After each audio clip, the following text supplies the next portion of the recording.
야담 선녀를 찾아주신 여러분 환영합니다. 구독과 좋아요 부탁드립니다. 그럼 오늘의 이야기 속으로 풍덩 빠져볼까요? 장마가 그친 지 사흘째 되는 아침이었습니다. 밤새 젖어있던 들판에는 엷은 안개가 낮게 깔려 있었습니다. 논마다 물이 고여 있었고 풀잎 끝에는 맺힌 물방울이 햇빛을 받아 은빛으로 반짝였습니다. 멀리 강가에서 흰 외가리 한 마리가 천천히 날아올랐습니다. 고을 사람들에게는 오랜만에 찾아온 고요한 아침이었지요. 그러나 들판 한가운데서 사람 하나가 숨을 거둔 채 목이 꺾여 죽어 있었습니다. 누군가 농로에서 밀어 지대가 낮은 농고랑으로 처박은 듯 하였습니다. 처음 그를 발견한 이는 농부 박춘배였습니다. 그는 새벽부터 논을 살피러 나왔다가 논두렁 아래 검은 물체를 보았습니다. 처음에는 장마에 떠밀려온 나무 토막이라 여겼습니다. 그러나 가까이 가보니 자주색 도포를 입은 40대 중반의 사내였습니다. 가슴 벗겨져 그 옆에 놓여 있었습니다. 몸은 이미 굳어 있었고 얼굴은 흑빛이었습니다. 박준배는 놀라 뒤로 물러났습니다. 그리고 크게 외쳤습니다. 사람이 죽어 있소. 들판에 사람이 죽어 있소. 그의 목소리는 젖은 들판 위로 멀리 퍼졌습니다. 잠시 뒤 고을 사람들이 하나둘 모여 들었습니다. 객주 주인 최만복도 급히 달려왔습니다. 객주집에 머물던 떠돌이 장돌뱅이 김두한도 그 뒤를 따랐습니다. 사람들은 시신을 둥글게 둘러싸고 웅성거리기 시작했습니다. 누군가는 얼굴을 찡그렸고 누군가는 조용히 뒤로 물러섰습니다. 그때 붉은 도포를 입은 사또 윤태형이 말을 타고 들판으로 들어왔습니다. 말발굽이 젖은 흙을 밟으며 둔탁한 소리를 냈습니다.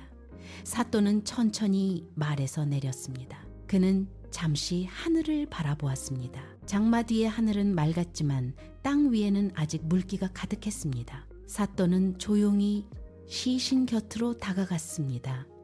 한동안 아무 말도 하지 않았습니다. 들판에는 바람이 풀잎을 스치는 소리만 들렸습니다. 잠시 뒤 사또가 낮게 물었습니다. 이 사람을 아는 자가 있소? 사람들은 서로 얼굴을 바라보았습니다. 아무도 나서지 않았습니다. 객주 주인 최만복이 조심스럽게 입을 열었습니다. 사또 날이 차림새로 보아 낯선 상인으로 보이옵니다. 사또는 고개를 끄덕였습니다. 그는 시신의 손을 들어 살폈습니다. 물에 감긴 손등은 퉁퉁 붉어 있었지만 손바닥에는 굳은 살이 거의 없었습니다. 사또가 다시 물었습니다. 장사를 하던 사람이 맞소? 장돌뱅이 김두한이 고개를 끄덕이며 말했습니다. 예, 나리, 떠돌이 상인 같습니다. 사또는 들판을 천천히 둘러보았습니다. 장마 뒤라 땅이 질척했지만 시신 주변에는 발자국이 많지 않았습니다. 사또가 조용히 말했습니다. 이곳에 온 사람은 많지 않습니다. 농부 박춘배가 떨리는 목소리로 말했습니다. 소인이 처음 보았소이다. 사또가 그를 바라보았습니다. 언제 보았소? 해 뜨기 전이었습니다. 사또는 잠시 침묵했습니다. 바람이 들판을 스쳐 지나갔습니다. 풀잎들이 한꺼번에 흔들렸습니다. 사또가 다시 말했습니다. 죽은 사람은 온몸으로 범인을 지목합니다. 흔적을 안 남길 수가 없소. 객주 주인 최만복이 물었습니다. 무슨 뜻이옵니까? 사또가 시신 주변을 가리켰습니다. 흙이 젖어 있는데 발자국이 적습니다. 이상하지 않습니까? 김두한이 눈을 크게 뜨며 말했습니다. 그럼 누군가 일부러 흔적을 지운 것이옵니까? 사또는 대답하지 않았습니다. 대신 시신의 허리춤을 살폈습니다. 낡은 돈주머니 하나가 달려 있었습니다. 사또가 그것을 풀어 열었습니다. 안에는 동전 몇 댐과 작은 종이 쪽지가 들어 있었습니다. 그는 종이를 펼쳐보았습니다. 글씨는 빗물에 번져 있었으나 읽을 수 있었습니다. 사또가 낮게 읽었습니다. 빚은 반드시 갚게 하리라. 들판에 서 있던 사람들이 조용해졌습니다. 농부 박춘배가 조심스럽게 물었습니다. 사또날이 빚이라 하셨습니까? 사또가 고개를 끄덕였습니다. 그렇소. 객주주인 최만복이 얼굴을 찌푸렸습니다. 요즘 고을의 빚 때문에 집안이 망하는 일이 많습니다. 사또가 천천히 말했습니다. 빚은 칼보다 깊이 사람을 베는 법이요. 잠시 침묵이 흘렀습니다. 바람이 다시 들판을 스쳤습니다. 사또가 다시 물었습니다. 이 사람을 본 적 있는 자가 정말 없소이까? 사람들은 고개를 저었습니다. 그때 농부 박춘배가 다시 입을 열었습니다. 소인도 처음 보았습니다. 사또는 잠시 그를 바라보았습니다. 그리고 천천히 말했습니다. 이 사람은 누군가를 찾아 이 고을에 왔소. 김두한이 놀라 물었습니다. 누구를 찾았다는 말씀이옵니까? 사또는 잠시 말을 멈추었습니다. 바람이 풀밭을 스쳐 지나갔습니다. 그리고 낮게 말했습니다. 아직 단정할 수 없지만 이 고을 사람 가운데 한 사람입니다. 사람들의 얼굴이 굳었습니다. 사또가 마지막으로 말했습니다. 사람을 죽이는 것은 칼이 아니라 원한입니다. 그 말이 들판 위로 조용히 퍼져나갔습니다. 장마가 지나간 뒤 맑아진 하늘 아래에서 이 고을 사람들이 평생 잊지 못할 사건이 이제 막 시작되고 있었습니다. 아침 안개가 서서히 걷히고 있었습니다. 해가 들판 위로 조금씩 떠오르자 물기 어린 논마다 햇빛이 번들거렸습니다. 사또 윤태영은 시신 곁에 한동안 서 있었습니다. 바람이 지나가며 젖은 풀잎들이 서로 부딪히는 소리를 냈습니다. 그는 천천히 몸을 굽혀 시신의 얼굴을 다시 살폈습니다. 물에 잠긴 시신의 손은 퉁퉁 불어 있었고 얼굴에는 두려움과 놀람이 엉켜 있는 듯 했습니다. 사또는 아침에 포졸들을 시켜 세 사람을 다시 사건 현장으로 불렀습니다. 사또가 조용히 말했습니다. 이 사람은 죽기 전에 누군가를 만났소. 객주주인 최만복이 고개를 갸웃했습니다. 어찌 아셨습니까? 사또가 시신의 손을 가리켰습니다. 손가락 사이에는 아직 흙이 묻어 있었습니다. 사람은 싸울 때 땅을 움켜니다. 그는 잠시 말을 멈추었습니다. 그리고 죽기 전 마지막 순간에 가장 솔직해집니다. 장돌뱅이 김두한이 조심스레 물었습니다. 그럼 싸움이 있었다는 말씀이옵니까? 사또가 고개를 끄덕였습니다. 그렇소. 농부 박춘배는 조용히 서 있었습니다. 그의 얼굴에는 묘한 그늘이 드리워져 있었습니다. 사또가 다시 물었습니다. 이 사람을 장터에서 본 이가 정말 없소? 최만복이 잠시 생각하다 말했습니다. 장마 동안 떠돌이 장사꾼들이 마을에 많이 들렀습니다. 그는 고개를 긁으며 말을 이었습니다.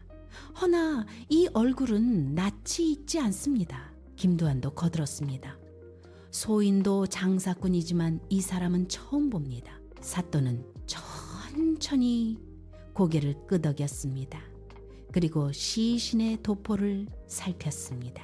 도포 안쪽에는 작은 주머니가 하나 더 있었습니다. 사또가 그것을 꺼냈습니다. 안에는 작은 나무패가 하나 들어 있었습니다. 그 위에는 흐릿한 글씨가 새겨져 있었습니다. 사또가 그것을 읽었습니다. 진주상단. 최만복의 눈이 커졌습니다. 진주상단이라 하셨습니까? 사또가 고개를 끄덕였습니다. 그렇소. 최만복이 천천히 말했습니다. 그 상단은 빚을 잘 거두기로 이름난 곳으로 몰인정하기 짝이 없다 하옵니다. 사또가 물었습니다. 어떤 빚이요? 최만복이 대답했습니다.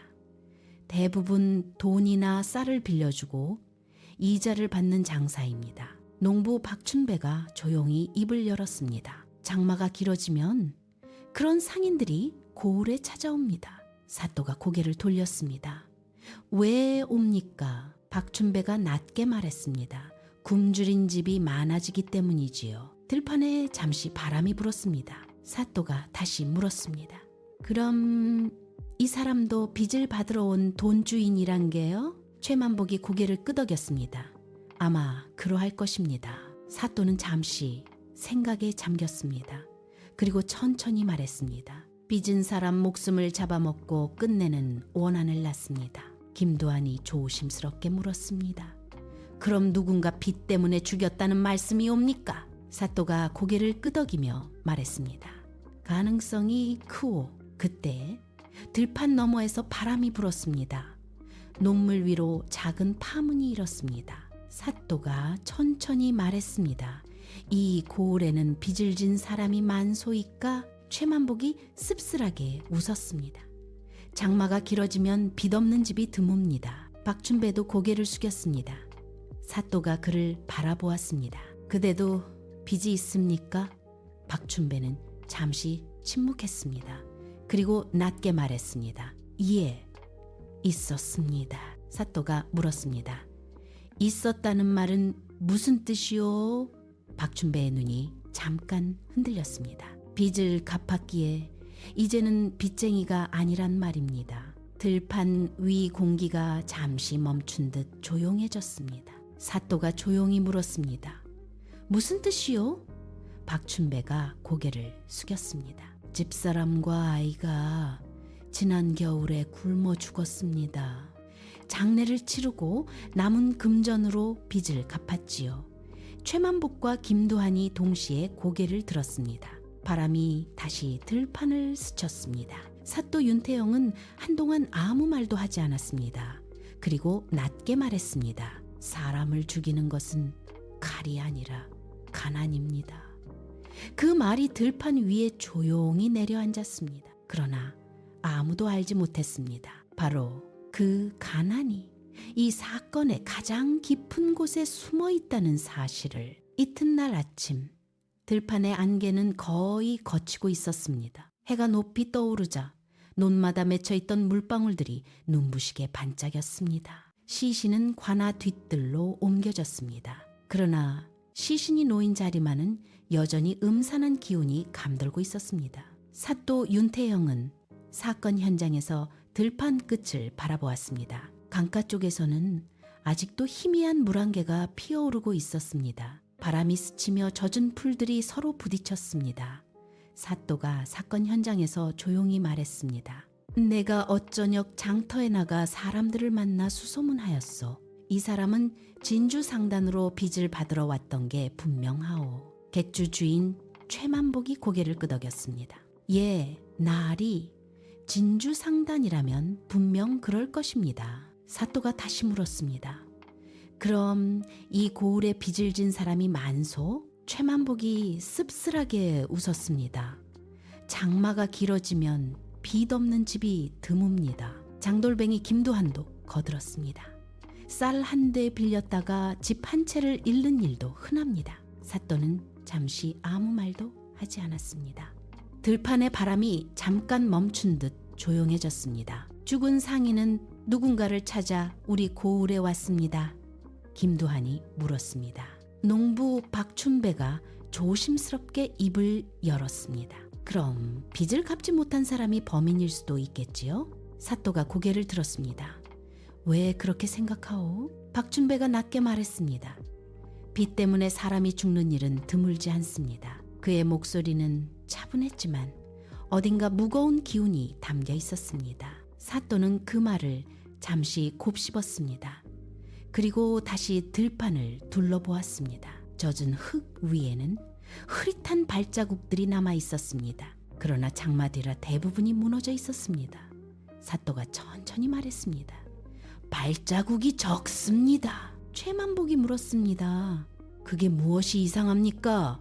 사또가 답했습니다. 두 사람만 이곳에 왔습니다. 김두한이 눈을 크게 떴습니다. 그럼 범인도 여기까지 왔다는 말씀이 옵니까? 사또가 고개를 끄덕였습니다. 그렇소. 바로 이 주변이 사건 현장이요. 집안에서 살인을 저지르고 이곳에 시신을 유기했다는 것은 말이 안 돼요. 잠시 침묵이 흘렀습니다. 들판의 바람이 다시 스쳤습니다. 사또가 말을 이었습니다. 그러니 범인은 이곳을 잘 아는 사람일 것이요. 최만복이 고개를 갸웃했습니다. 어찌 그렇게 생각하십니까? 사또가 논두렁을 가리켰습니다. 이 길은 좁아서 밤에는 잘 보이지 않소. 게다가 논길을 모르는 사람은 이곳까지 오기 어려울 것이요. 김두한이 낮게 중얼거렸습니다.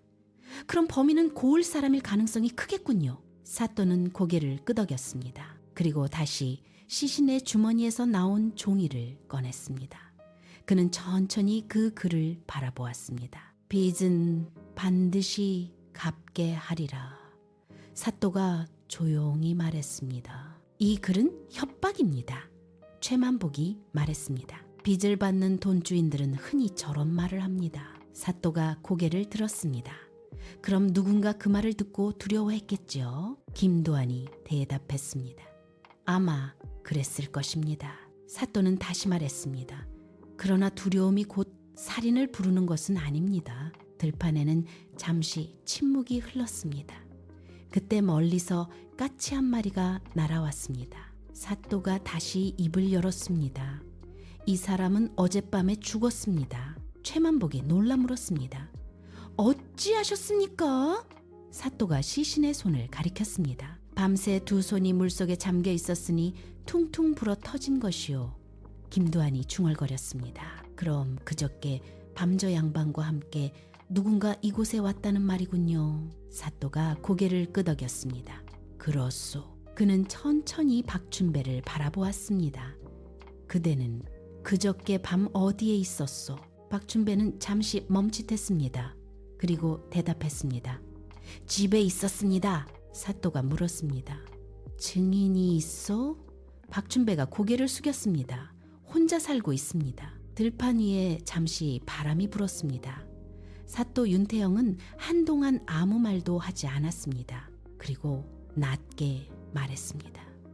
사람을 죽이는 것은 칼이 아니라 절망입니다. 그 말이 들판 위에 조용히 퍼졌습니다. 들판 위의 햇빛은 점점 강해지고 있었습니다. 아침 안개는 완전히 걷혔고 논마다 고인물이 잔잔히 흔들렸습니다. 바람이 지나갈 때마다 벼잎들이 서로 스치며 부드러운 소리를 냈습니다.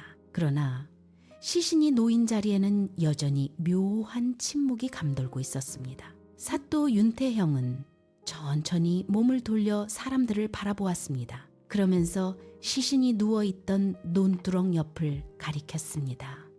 저곳을 보시오. 사람들의 시선이 그곳으로 향했습니다. 젖은 흙 위에는 흐릿하게 패인 자국이 있었습니다. 김도환이 눈을 가늘게 뜨며 말했습니다. 무언가 끌린 자국 같습니다. 사또가 고개를 끄덕였습니다.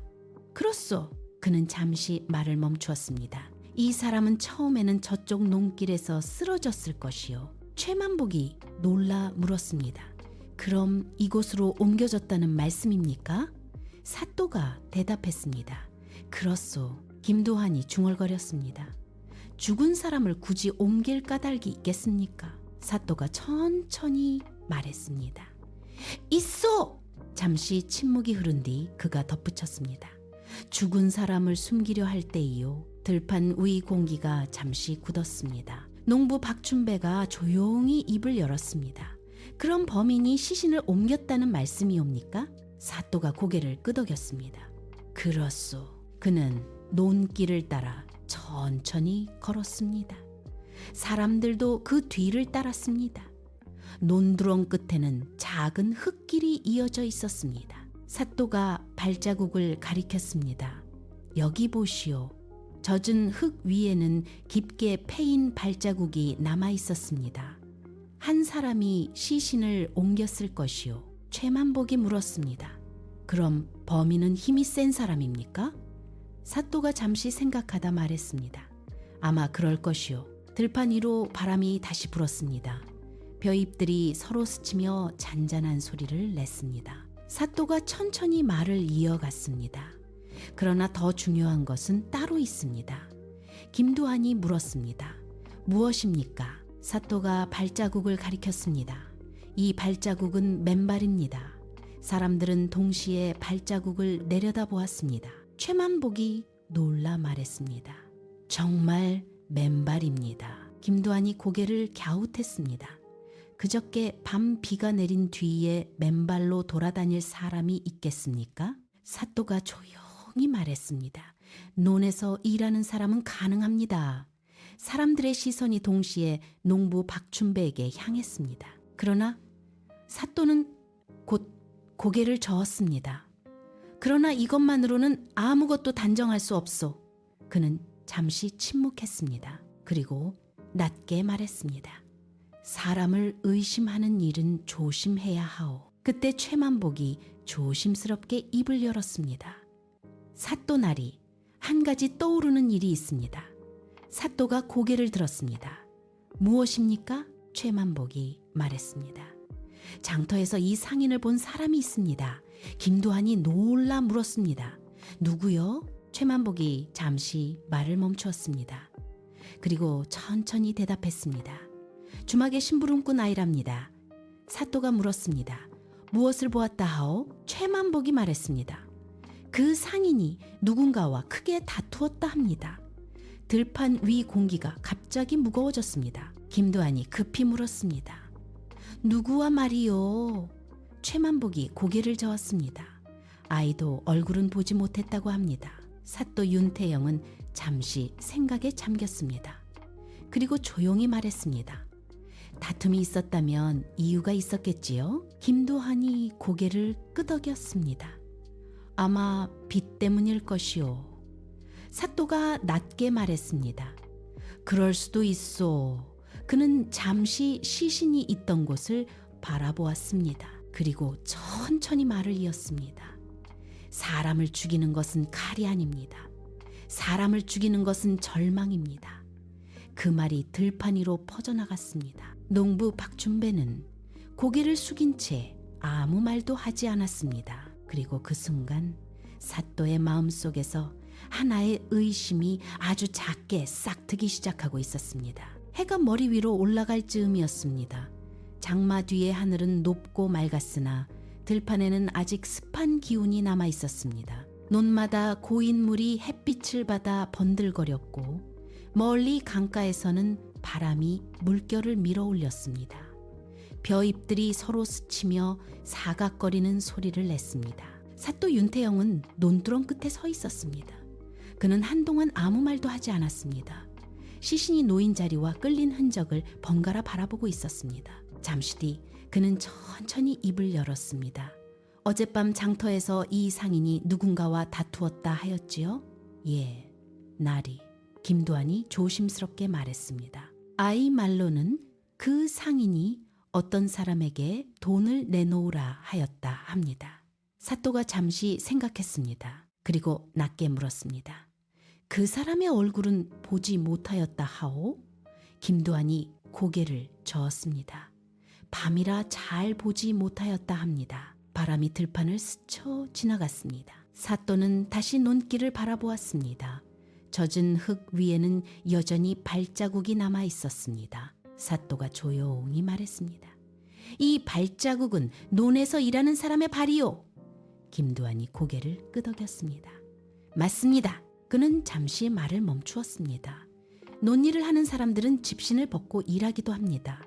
들판 위 공기가 잠시 조용해졌습니다. 그때 농부 박춘배가 입을 열었습니다. 사또나리, 맨발로 논을 다니는 사람이야 고을에 많습니다. 그의 목소리는 담담했습니다.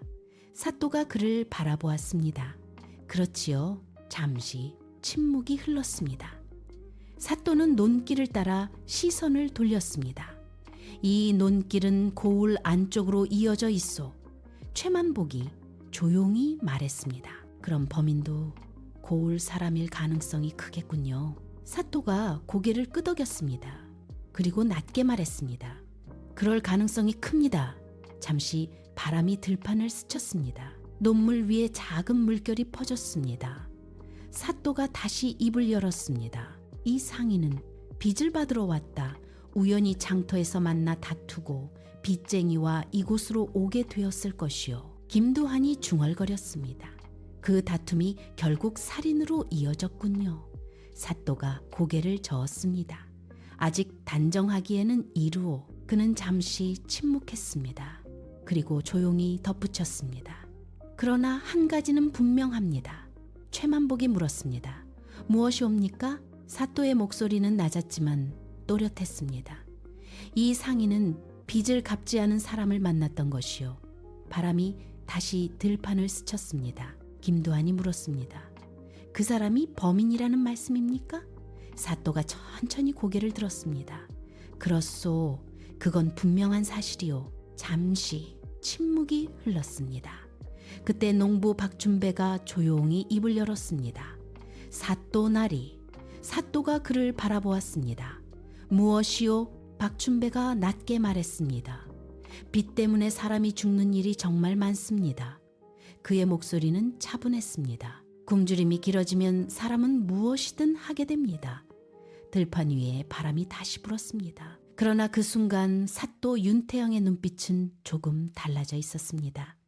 그는 이미 아주 작은 실마리 하나를 붙잡고 있었습니다. 그리고 그 실마리는 점점 한 사람을 향해 조용히 이어지고 있었습니다.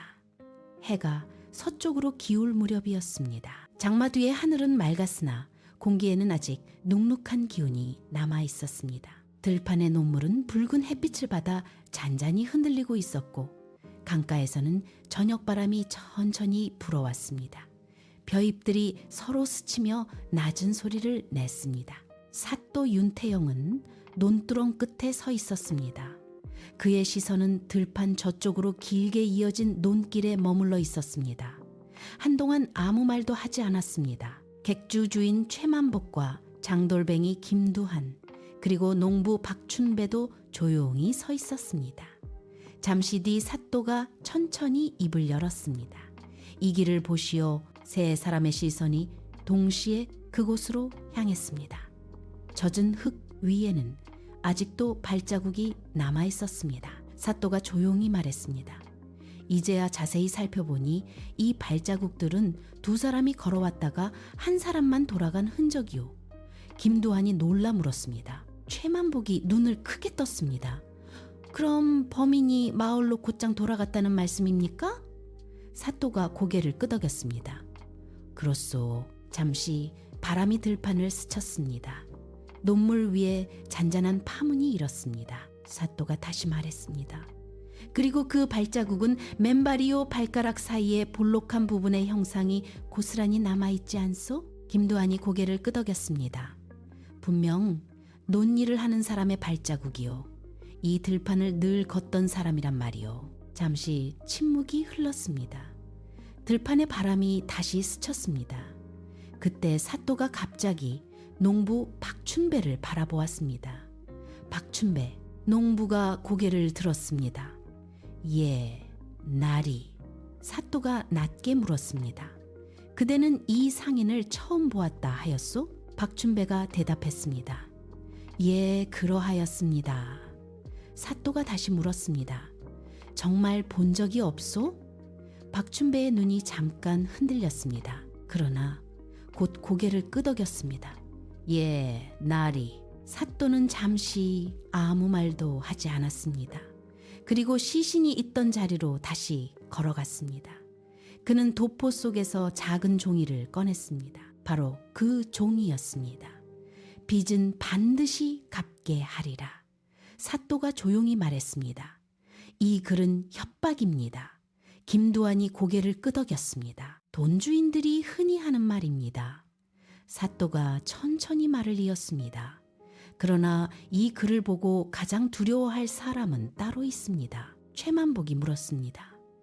누구입니까? 사또가 잠시 침묵했습니다. 바람이 들판을 스쳤습니다. 그리고 낮게 말했습니다. 빚 때문에 모든 것을 잃은 사람입니다. 그 말이 들판 위로 조용히 퍼졌습니다. 그 순간 농부 박춘배의 얼굴이 아주 잠깐 굳었습니다. 그러나 아무도 그것을 눈치채지 못했습니다. 사또 윤태영만이 그 미세한 변화를 조용히 바라보고 있었습니다. 그리고 그는 이미 사건의 끝이 가까워지고 있다는 것을 알고 있었습니다. 그러나 그 진실은 생각보다 훨씬 더 무거운 것이었습니다. 곧 밝혀질 진실은 이 고을 사람들의 마음에 오래 남을 것이기 때문이었습니다. 해가 서쪽 산등성이 뒤로 거의 넘어가고 있었습니다. 붉은 노을이 들판 위에 길게 드리워졌습니다. 장마 뒤의 논물은 붉은 하늘을 비추며 잔잔히 흔들리고 있었습니다. 강가에서는 저녁 바람이 천천히 불어왔고 벼잎들이 서로 스치며 낮은 소리를 냈습니다. 그 들판 위에 사또 윤태영과 세 사람이 조용히 서 있었습니다. 객주 주인 최만복, 장돌뱅이 김두한, 그리고 농부 박춘배였습니다. 사또 윤태영은 한동안 아무 말도 하지 않았습니다. 그는 논길에 남아있는 발자국을 다시 바라보았습니다. 그리고 천천히 입을 열었습니다. 이 사건의 실마리는 이미 들판 위에 있었소. 김두한이 조심스럽게 물었습니다. 무슨 말씀입니까? 사또가 발자국을 가리켰습니다. 맨발이요. 그는 잠시 말을 멈추었습니다. 그리고 이 길을 가장 잘 아는 사람의 발자국이요. 최만복이 조용히 말했습니다. 논일을 하는 사람의 발입니다. 사또가 고개를 끄덕였습니다. 그렇소. 잠시 침묵이 흘렀습니다. 저녁바람이 들판을 스쳤습니다. 사또가 다시 말을 이었습니다. 그저께 밤장터에서 이 상인은 누군가와 다투었다고 들었소. 장터 사람들은 다들 알고 있더이다. 김두한이 고개를 끄덕였습니다. 사또가 천천히 말을 이어갔습니다. 그 상인은 빚을 받으러 온 사람이었소. 최만복이 낮게 말했습니다. 요즘 그런 상인들이 많습니다. 사또가 조용히 말했습니다. 그러나 이 사람은 빚을 받으러 온 것이 아니라 그는 잠시 말을 멈추었습니다. 누군가를 몰아붙이러 온 사람이었소. 들판 위 공기가 잠시 멈춘 듯 고요해졌습니다. 그때 사또가 천천히 고개를 들어 농부 박춘배를 바라보았습니다. 박춘배, 농부가 고개를 들었습니다. 예, 나리, 사또가 물었습니다. 그대는 빚이 있었다고 하였지요? 박춘배가 조용히 대답했습니다. 예, 한때는 그러하였습니다. 사또가 다시 물었습니다. 그 빚을 받을 상인이 바로 이 사람 아니오? 마을 장터에서 한 노파가 귀띔을 해주더이다. 잠시 침묵이 흘렀습니다. 바람이 들판을 스쳤습니다. 박춘배의 어깨가 아주 조금 흔들렸습니다. 그러나 그는 아무 말도 하지 않았습니다. 사또가 천천히 말을 이었습니다. 그저께 밤 그대는 이 상인을 만났소. 그리고 다투었소. 박춘배의 입술이 떨렸습니다. 사또가 다시 말했습니다. 그 상인은 빚을 갚지 못하면 집을 빼앗겠다고 했다면서요? 잠시 침묵이 흘렀습니다. 박춘배의 눈이 붉어졌습니다. 그리고 마침내 그가 입을 열었습니다. 죽을 죄를 지었습니다. 사또 나리. 그의 목소리는 떨리고 있었습니다. 최만복이 놀라 말했습니다. 사실이요. 박춘배가 고개를 숙였습니다. 그 상인은 지난 겨울 소인 집에 왔습니다. 그는 천천히 말을 이어갔습니다. 다시 쌀을 빌려주겠다 하였지요. 바람이 다시 들판을 스쳤습니다. 그러나 봄이 되자 빚이 3배로 불었습니다. 먹고 죽은 귀신이 때깔도 곱다고 어찌 소인 먹지 않고 살 수 있겠습니까? 그의 목소리가 점점 떨리기 시작했습니다. 빚에 쪼들려 집사람이 굶어 쓰러졌습니다. 먹고 죽을래도 돈은 없고 사람 목숨이 파리 목숨이더이다. 잠시 침묵이 흘렀습니다.